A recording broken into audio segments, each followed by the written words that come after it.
I want to be able to clear my name. There's a lot of misconceptions out there about what I did, what I knew, what I didn't know. And I want to be able to let people know that I did not have anything to do with this. And I just want to clear my name. So you mentioned that you feel like you were scapegoated in this situation. Why is that? Well, I mean, if you look at it, I'm the only person that was fired. Everybody else was fired from a part-time position. The secretary who did whatever she did in inputting students into the school, she was fired from a part-time job. Now, I don't know how long Patty has been there. I don't even know Patty. I don't know if she's been there 2, 5, 8, 10 years. I don't know. She was not fired from her regular job. And this happened during regular hours. So it's not like it was anything later. It was part of her normal everyday work. But she was fired from a part-time job.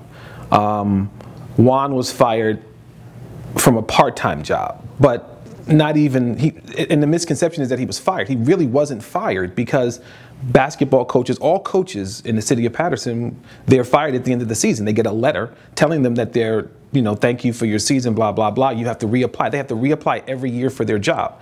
So what did it really accomplish? And then Dr. Johnson was allowed to just retire. So I'm the person that the district can say, oh, we addressed the situation, we fired the athletic director, the supervisor of athletics.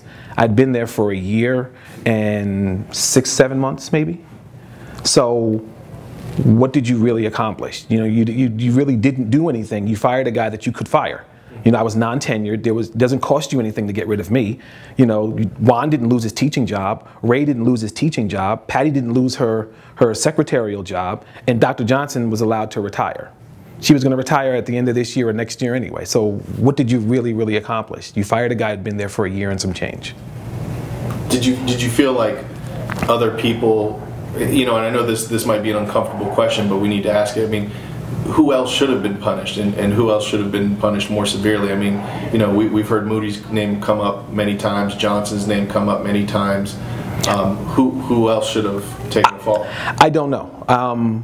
Because I don't know what everybody else's involvement was. And I know it may sound naive, but I really just concentrated on what I did in my office. My mistake was I misunderstood a rule. That's it. And I'll stick to that story. I said it to the State Department when I went down. We met with the NJSIAA. I said it to Anna Adams, who's my supervisor. I said it to everybody that would listen.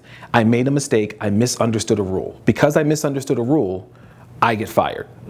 And the Wallace report, as sloppily as it was done, states he put recommendations together for a group of people, myself, Patty, Juan, Ray, and Dr. Johnson. How can you lump everybody in together with recommendations? And the recommendation is to non-renew or train.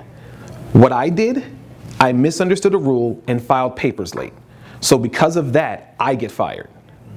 That to me, and any reasonable person that I've spoken to, all they've said is, Greg, you should have really maybe gotten a letter, trained. That's all it should have been. It shouldn't have been anything more than that. Who should have been fired? I don't know. I can't answer that question. But I know it shouldn't have been me. Plain and simple.